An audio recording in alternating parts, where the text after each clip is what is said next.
As I'm your Arduino here, and today I'll be taking a look at two of these books. These two books. This one is a very old one from my childhood, and this one's a very new one. So, here we go. Let's open it up. We have the table of contents. Nice 440s. 440s are everywhere. Meet my friend, Steven! Surprise! Yep, so we have the rocket up here. We have also the rocket. We have the Puffing Billy.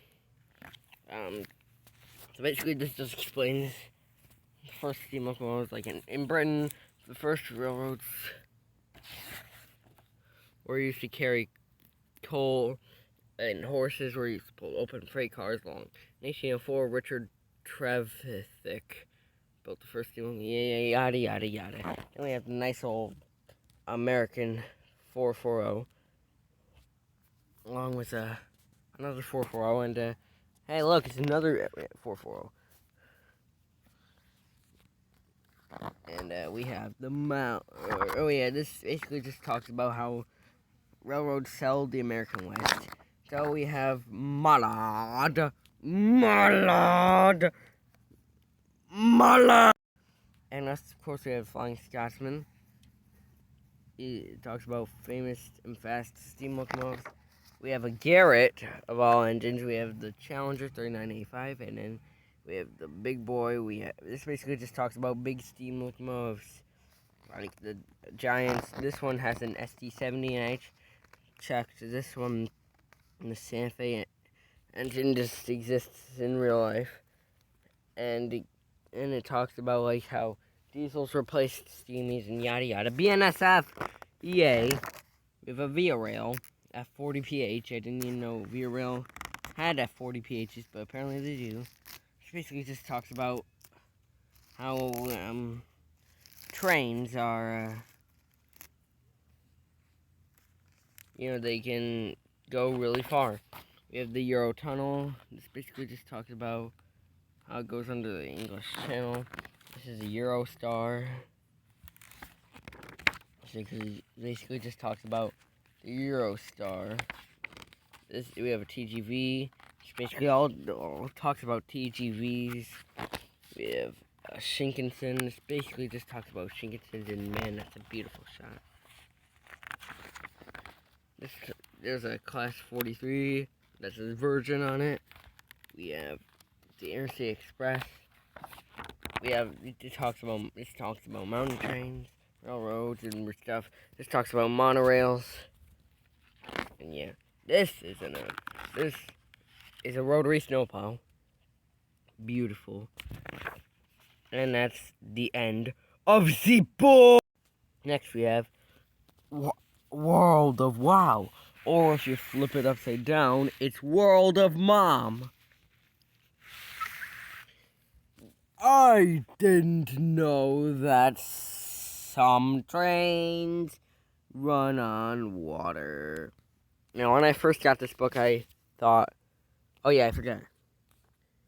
And other amazing facts about rail transport. When I first got this book, I thought, wow, some trains literally run on water. Like, literally drive across the water.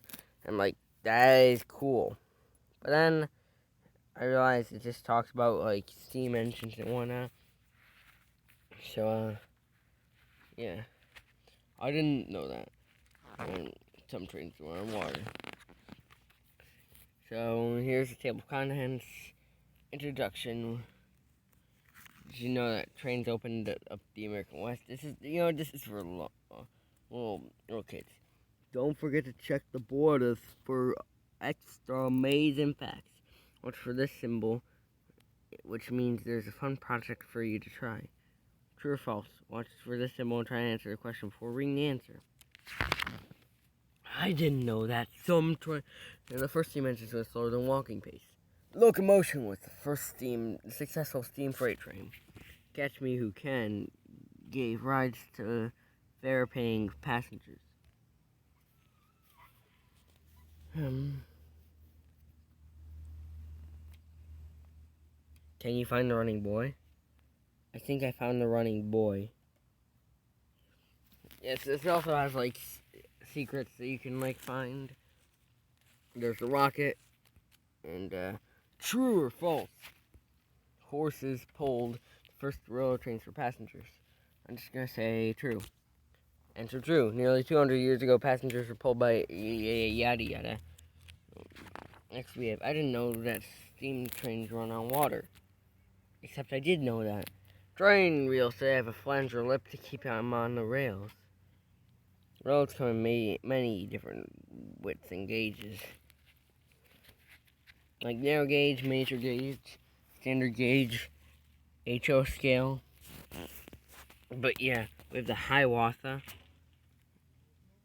And it basically talks about how the steam engine works. Like coal gets shoveled into the firebox, which is full of fire. Water goes through the injector, or the injector tubes, and then it goes up into the into the boiler, then goes up into the steam dome, then goes into the smoke box, and gets pushed to the pistons, which move the wheels. And yeah. Next we have, oh, I didn't know that some steam trains opened up in the American West. By 1850, the railroad company said, but yada yada. He found 3 train robbers. 1, 2, 3. I found all 3. First trains in America were sometimes known as iron horses. 4 steam trains. Tellers traveled in wagon trains. We have 440. This talks about the big boy, which has red wheels for some reason. Why do you have red wheels? And apparently it does have 24 wheels. Like, look, 2, 4, 6, 8, 10, 12, 14, 16, 18, 20, 22, 24.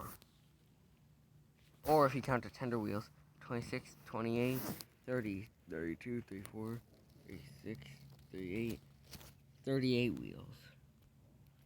We have the Pepper Sass.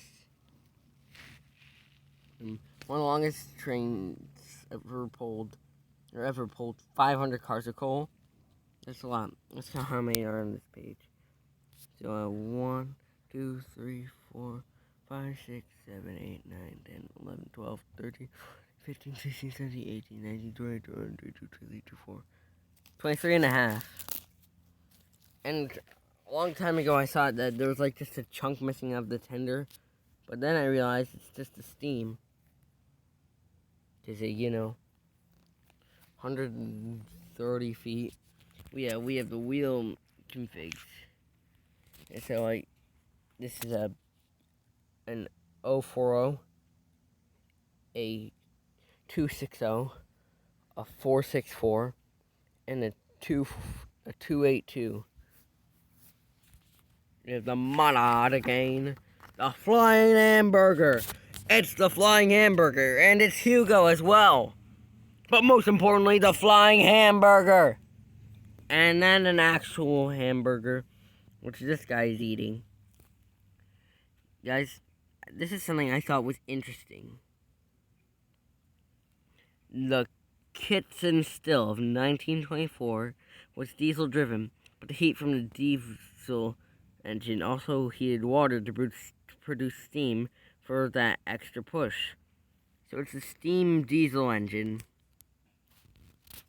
That's amazing. Brenn's 125 is the fastest diesel electric engine in the world. Or it's also known as a Class 43. Diesel trains were used in the United States in 1934. We have the Centennials. Q's find the 4 Centennials. 1, 2, 3, 4. That's a double-ended train. We have a Class 08.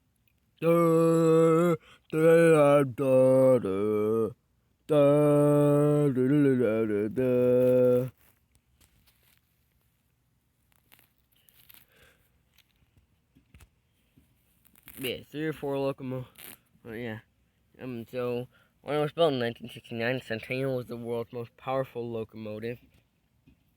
Union Pacific celebrated their 100 years with their new centennial. And that's why it's called a centennial, because a centennial is 100-year anniversary. So apparently electric locomotives have been around since 1879. So electric engines are older than diesel engines, guys. The electric Daddy Longlegs ran stilts on underwater rails in 1896. I've watched a video about that. Get off the page, Ant. In 1883, Britain's first electric railroad ran along the seafront in Brighton, England, or where Thomas the Tank Engine came from. Yeah, and then we have RC train, 4 mice, 1.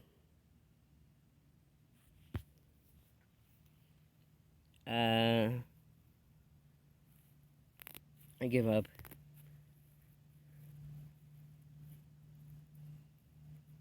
Oh wait, I just realized that's the book's cover being advertised. Yeah, we have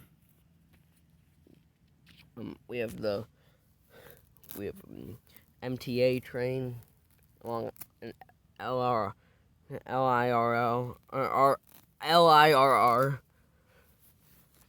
So the entire 104-mile or 167-kilometer length of the BART system is run by 2 controllers.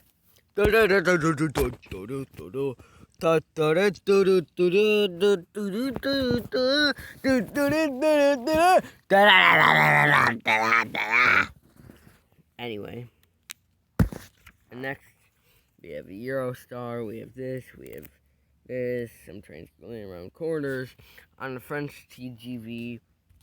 One French TGV went over 357 miles an hour, or 574.8 kilometers an hour, without passengers. Try doing that with passengers. We have monorails, the steam monorail, the Aero train, a maglev. No, monorail day pass. 9 a.m. to 7 p.m. Just $6. It's so easy. Also, it's from Australia. That's why I did the Australian accent. The Benny Ralph railplane was a propeller-powered monorail invented in 1930. Delicious. And then we have the railroad bus. We have true or false, the cars on cable railroads have electric engines. I'm going to say false. Was I correct?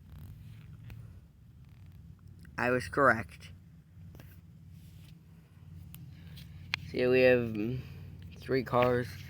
Of course, we have an HO scale model, a golden one, a miniature scale train,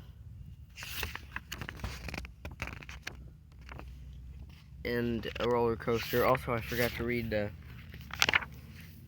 diesel rail car in County Donegal, Ireland, clocked up nearly 1 million miles. And here we have a sail-powered rail car ran Baltimore and Ohio Railroad in 1830. And then we have the glossary and the index. And yeah, that's basically it. Peace, guys. See ya. Bye-bye.